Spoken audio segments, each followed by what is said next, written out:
Mirador Argentino.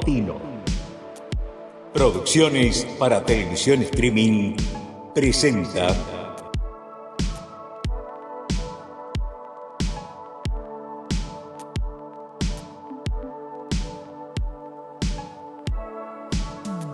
en primera persona.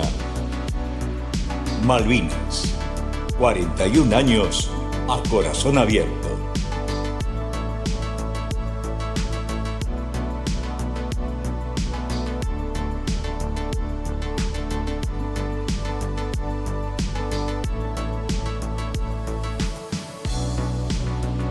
Conducción: Carlos D'Abramo. Bueno, estamos en un nuevo programa de Mirador Argentino Político, Malvinas, a 41 años, a corazón abierto. A ver, presentate, veterano, preséntese por favor al público. Buenas tardes, soy el suboficial principal retirado de Ejército, Pedro Marcial Reyes. Pedro, ¿de dónde provenís? ¿De qué parte de la Argentina?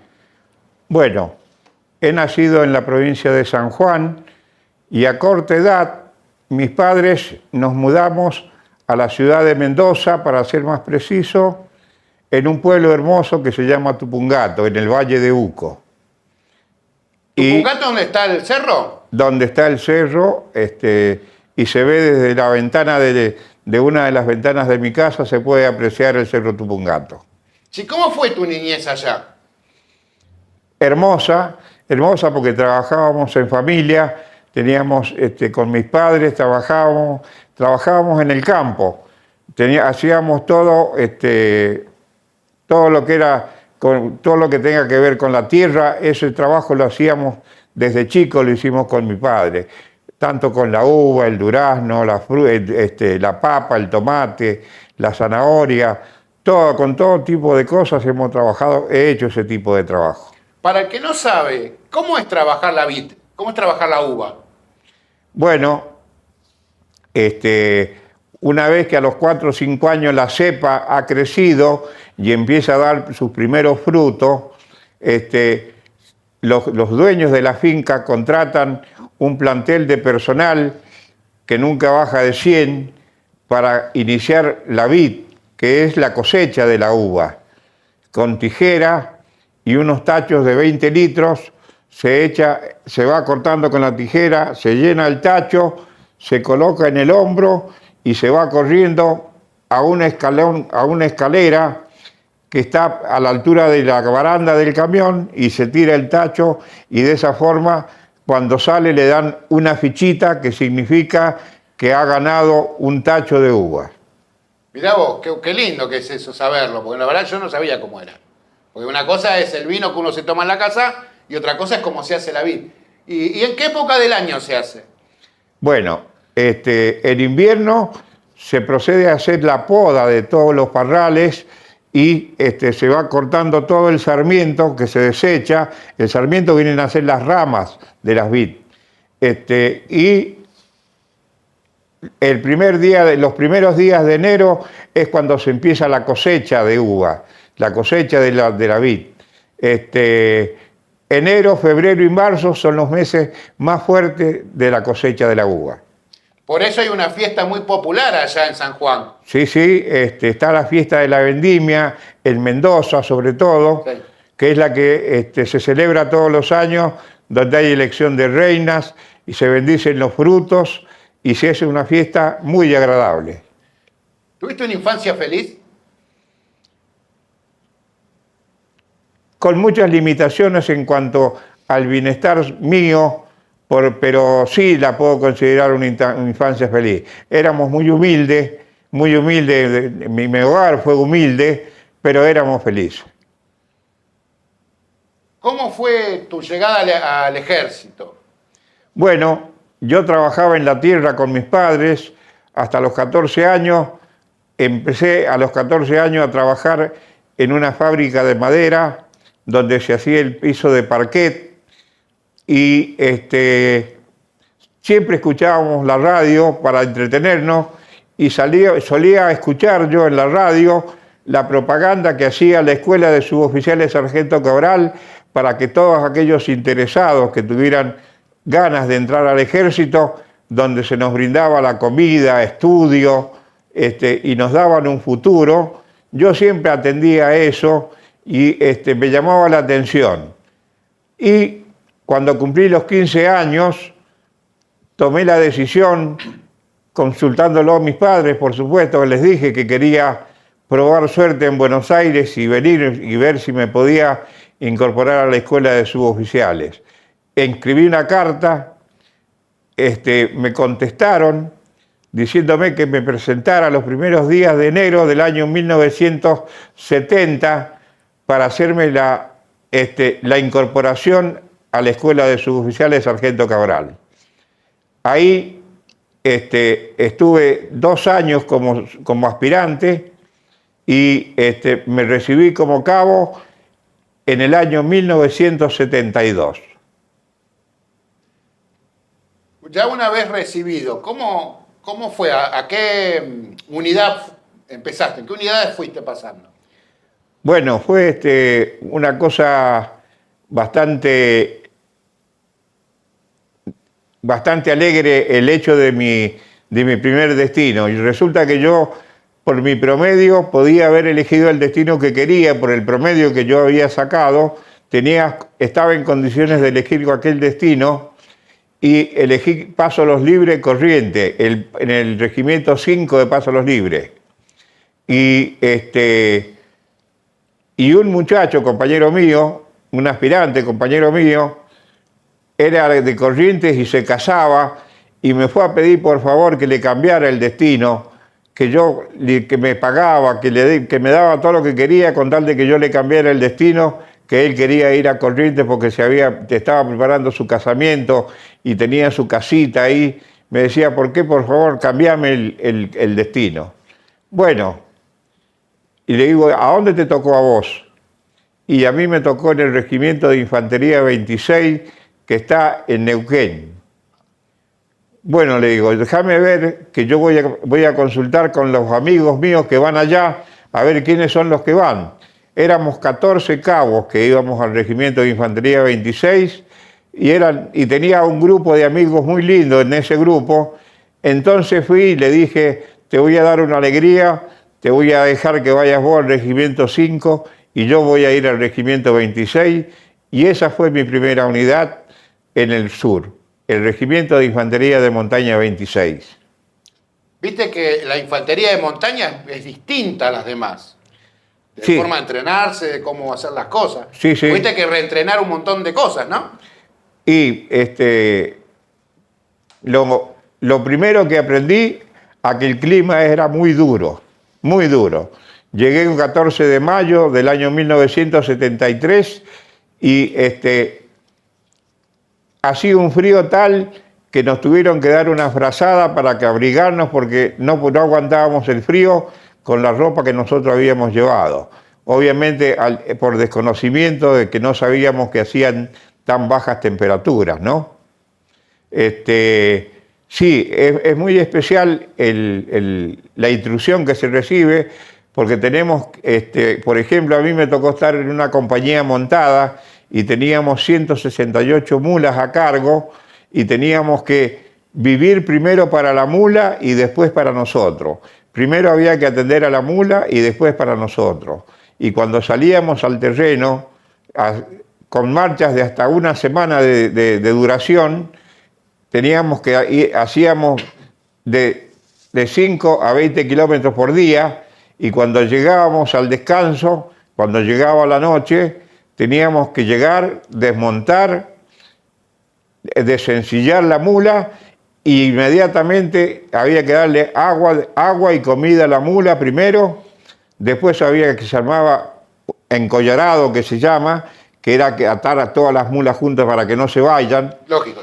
Y de esa forma aprendí a cuidar a la mula a más que a nadie, que vendría a ser como tener el auto propio, que uno lo cuida, ¿no?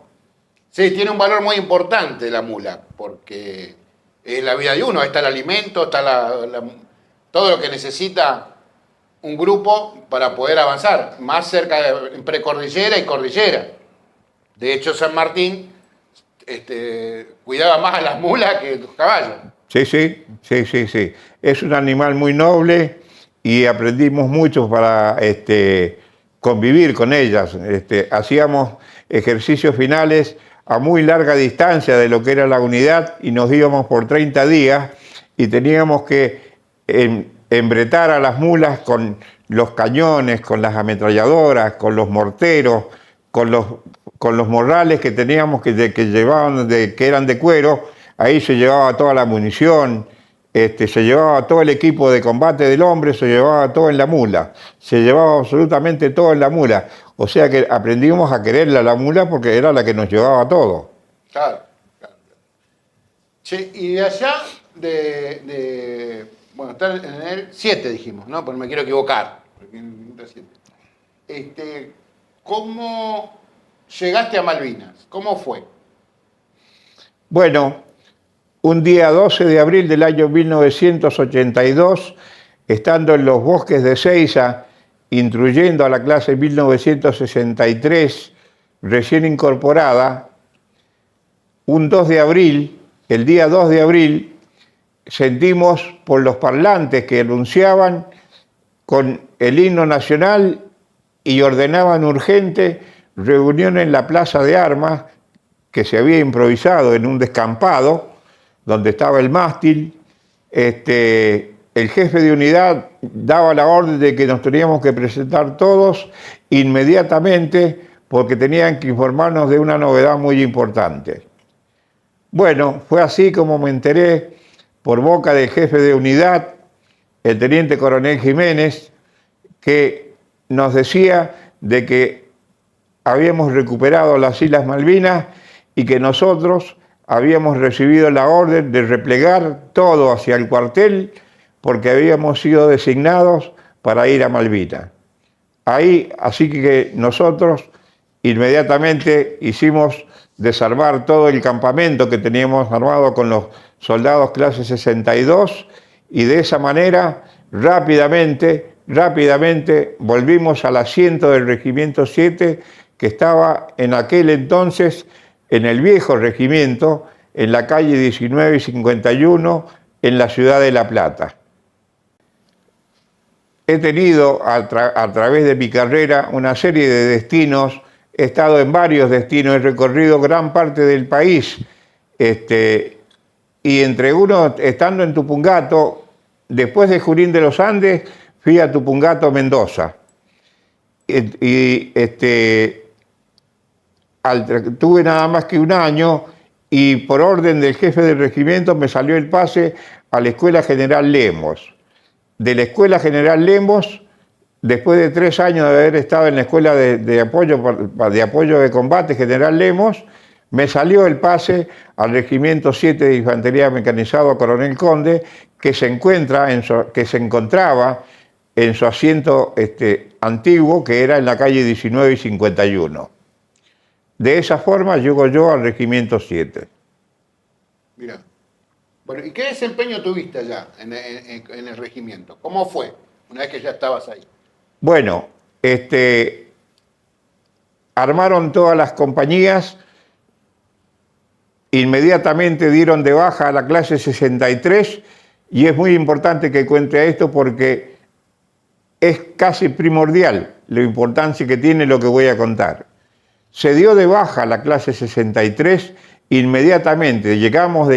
Cuando llegamos del vivac de campaña, inmediatamente se los dejó ir a su domicilio y por radio y televisión se convocaba a la clase 1962 para que se presentaran para ser reincorporados.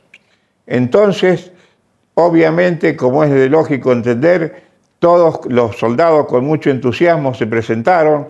En su totalidad se presentó toda la clase 62, se procedió a cortarle el pelo, a proveerle la ropa, el armamento y alistarlo, todo el armamento que había listo para que pudiéramos estar el día 14 de abril.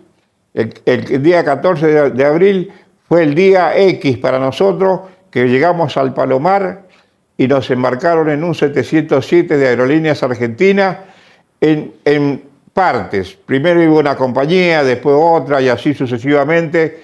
Llegamos todos hasta Río Gallego, era la primer parada que hacíamos, y de Río Gallegos nos bajaban, nos invitaron un mate cocido, calentito porque hacía mucho frío, y ahí nuevamente embarcamos y fuimos a Malvinas. Y llegué a Malvinas un día 14 de abril de 1982. Nos recibió un día frío, lluvioso, y nos desplazamos caminando con todo el equipo a través del pueblo, y nos teníamos que llegar a donde estaban los Royal Marine, que estaba el destacamento de los Royal Marine, que era el lugar donde nos íbamos a sentar hasta tanto se decidiera dónde iba a ir cada subunidad desplazada en el terreno. Claro, se acantonaban ahí a espera de órdenes. Sí. Como a ver por dónde podrían atacar el enemigo, por dónde podían venir. Entonces uno ahí despliega todo la gente que tiene, obviamente. ¿Cómo fueron tus días allá? Fueron duros, ¿no? Por el frío, vos ya eras cabo primero, ¿no? ¿O llamaste? ¿Qué edad tenías ya?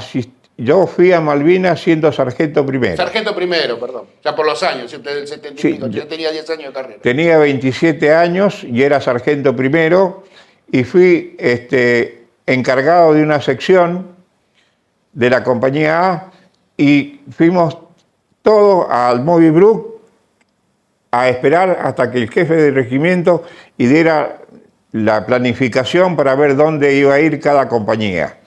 Una vez que ahí estuvimos, hasta el día 1 de mayo, que se produjo el bautismo de fuego, por llamarlo así. No sé si voy muy apurado o voy bien ahí.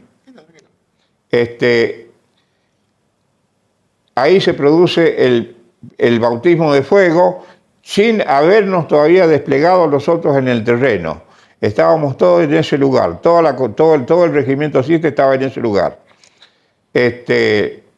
Los aviones Vulcan, desde mucha altura, empezaron a tirar bombas sobre el aeropuerto, y los aviones empezaron a pasar rasante, haciendo vuelos rasantes, queriendo destruir la pista de aterrizaje, que era su principal objetivo, destruir la pista de aterrizaje, cosa que no lograron. Pegaron al costado, más adelante, más atrás, pero ninguna bomba logró dar en el blanco exacto, por lo que la pista estuvo operable durante toda la campaña. Sí, llena de barro, como se ven en los documentales, pero funcional. Funcional, sí. Los Hércules podían aterrizar tranquilamente sin problema, lo que da la pauta de que la pista estaba en condiciones de ser operada. Sí, y una vez, ¿a dónde los desplegaron a ustedes? Nosotros fuimos desplegados abrazando a Monte London, que era la altura más grande que había en la isla y que era donde se suponía en un posible ataque el enemigo iba a venir por ese lado. Entonces nos desplegaron como una herradura alrededor de Monte London y poniendo a la compañía de infantería B en la cúspide, en la altura más alta. Ahí había sido desplegada la compañía de infantería B. Nosotros, a mí me tocó el costado derecho de Sapper Hill, ahí estuvimos nosotros, fuimos desplegados con todo el armamento, y nos tocó la difícil tarea de buscar la munición para los cañones 105 sin retroceso, que eran muy pesados, incómodos, la munición de mortero, que teníamos que llevarla desde donde habíamos estado el Moby Brook hasta la posición definitiva que nos habían asignado. Teníamos que llevar todo ese material. ¿Y cómo hacían para llevarlo? ¿Iban en camión? ¿Cómo era? Por el terreno, ¿no? Obviamente. A lomo de hombro. Al hombro era todo el material. se nos hacía muy difícil, muy pesada la munición del cañón 105, extremadamente pesada. La munición de calibre 81 de mortero gran capacidad, también muy pesada, pero hacíamos la cantidad de viajes que fueron necesarios y de esa forma subimos con mucha dificultad en el camino que es inhóspito, porque si nos hundíamos en la turba, era blanda y húmeda, nos hundíamos con el peso que traíamos nosotros, más el equipo que teníamos provisto para llevar nosotros arriba, más la munición, nos enterrábamos en la turba y nos mojábamos todos los bolsillos para poder llegar al lugar donde debíamos a estar nosotros asignados en ese lugar. Claro, o sea, era un lugar estratégico, pero no era el ideal para el arma que usted estaba llevando, porque si llevaron una munición hasta allá arriba, con el esfuerzo que lleva hacerlo, porque uno no dimensiona esa cosa, uno ve los videitos, ve el avión pasando, algunos tirando una mano, pero llegar a ese lugar inhóspito con toda una batería es muy difícil.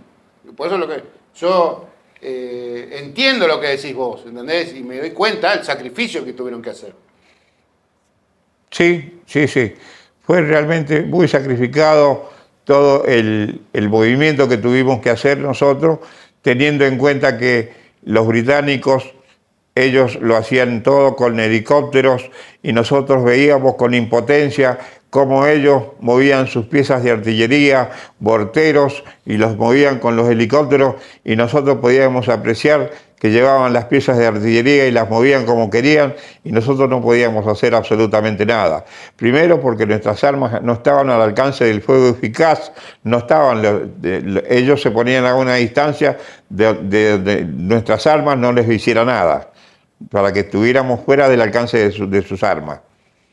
Y así estábamos y veíamos nosotros. Ellos con qué facilidad se movían y nosotros que nos costaba tanto todo. Y costaba tanto todo hasta el simple hecho de llevarnos la poca comida que nos dieron, que fue muy poca. Comíamos cada 4, cada 5 días, cada 3, cada 4, cada 5 días comíamos con suerte. Con mucha suerte llegaba un bidón, un cilindro, con un caldito y nos daban en la marmita y esa era la única comida que teníamos porque no teníamos forma, al menos la compañía, al menos la parte del Regimiento 7 que a mí me tocó, nos hicieron faltar la comida en forma muy alarmante. Y lo que más me duele contarlo es porque realmente había comida, había cigarrillos, había raciones de combate y no sé por qué, porque la organización logística fue muy mala y no supieron hacerlos llegar al lugar donde tanto los necesitábamos. Mira, en una guerra, la logística es media guerra. O sea, es ganar media guerra.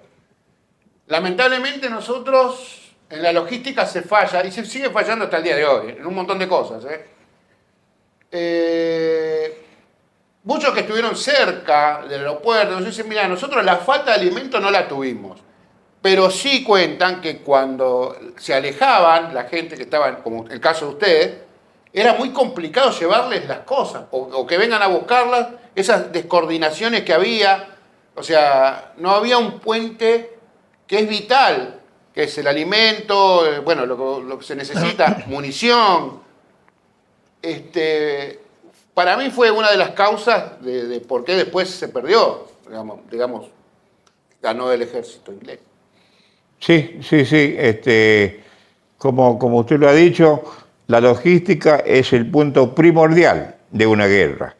Las comunicaciones es el punto número 2 y es lo que ellos atacaron con toda su tecnología. Lo primero que hicieron es atacar nuestras comunicaciones. Nosotros no nos podíamos comunicar entre nosotros con nuestros rudimentarios equipos de comunicaciones que teníamos. Cuando ellos hacían la guerra electrónica, nosotros no nos podíamos comunicar ni a 10 metros con el equipo que teníamos.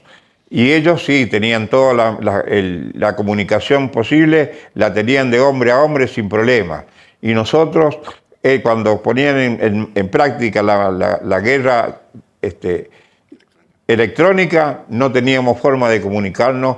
En el combate, sobre todo, no teníamos forma de comunicarnos. Lo que hoy se conoce como los inhibidores de señal para los celulares, en esa época tenía un uso militar. Sí, sí. Entonces te bloquea la señal, te manda un ruido y no puede, cada vez que transmitís se dispara eso en la misma frecuencia y no se puede escuchar nada. Convengamos que nosotros teníamos los equipos de la guerra de Corea, los Halicrafters, con las pilas grandotas, que era un mamotreto así, y alguna que otra radio Philips que se compró en los 70 y no había mucho más tecnológico, digamos. Por eso digo, siempre eso es muy importante, porque ustedes pueden saber, hasta les pueden dar órdenes por esos medios para poder defender una posición, atacar, porque usted está en un punto estratégico, como estar arriba de un monte, y no puedes hacer nada porque no sabe a quién tirarle. Sí, sí, sí. El tema de la comunicación fue todo un tema. Si bien se hizo un cableado desde la jefatura donde estaba el jefe de regimiento a toda la compañía, se hizo un cableado de cables, un tiraje de cable, y con la manijita había que hacer el llamado y sonaba la chicharra y de esa forma lo atendíamos. Pero era tan intenso el bombardeo que recibíamos de día y de noche que se cortaban la línea por los bombazos mismos, se cortaba la línea y nos quedábamos sin comunicación muchas veces. Allá tenía que salir el radiooperador a buscar a dónde se había cortado el cable para volver a unirlo y de esa forma poder comunicarnos, porque de otra forma no podíamos. De hecho, en combate, la única forma de comunicarnos que no inhibía el inhibidor que ellos tenían era el viejo teléfono de campaña. Claro, el teléfono que se usaba en la Segunda Guerra Mundial. Sí, sí. Después, bueno, obviamente con sus versiones más modernas. Es verdad eso, para desplegar, aparte de la cantidad de kilómetros de cable que tenés que llevar. Sí, sí, kilómetros y kilómetros. Claro. Sí, kilómetros y kilómetros de extensión de cable. Una noche, ya una vez estado desplegado y ya estando en mi posición, habiendo acabado las posiciones y habiendo ya tomado dimensión de que la guerra ya había llegado, ya había pasado el 1 de mayo, ya habíamos tenido nuestro bautismo de fuego, los aviones pasaban y bombardeaban, los barcos bombardeaban en forma continua y sobre todo de noche, y lo hacían en distintos lugares. Una noche recibo yo la orden de tirar 4 disparos de mortero de gran capacidad, 2 iluminantes y 2 con carga positiva. Y procedo a hacer lo que me decían, porque habían visto movimiento, según la gente de inteligencia, habían visto movimiento y estaban al alcance de mis armas. Entonces me ordenan tirar los 4 tiros de mortero y no habrá pasado más de 40 segundos que empezó inmediatamente todo mi sector a recibir fuego de artillería de ellos, ya sea de los barcos y de la artillería pesada de ellos. Nos tuvimos que encerrar en un pozo, habíamos hecho 2 pozos grandes y le poníamos el poncho plástico para no mojarnos, porque cuando acabábamos a una profundidad era agua, se flotaba el agua. Sí, sí, sí. Entonces nos metimos, como empezaron a Era como meterse dentro de meterse dentro de una bolsa de consorcio grande. Exactamente. Te metes ahí y estás rodeado de agua. Exactamente. Y nos metíamos ahí esperando que amainara el bombardeo, porque no podíamos estar al lado de nuestras armas, porque era impresionante el bombardeo que había, porque tiré 4 tiros de mortero nada más, así que imagínense la tecnología que tenían para identificar enseguida a ellos de dónde estábamos tirando. Así que al otro día mi compañero, un gran amigo mío que era el operador del jefe del regimiento, se dijo que iba a arreglar una línea de teléfono que se había cortado y se arrimó para cerciorarse si no me habían matado a mí o si no había muerto ninguno de mis soldados. Me pasó algo muy particular. Parecía la luna, cómo estaba de bombardeado el lugar cuando amaneció y vimos cómo nos habían tirado y cómo por una suerte de Dios no nos habían dado a nosotros.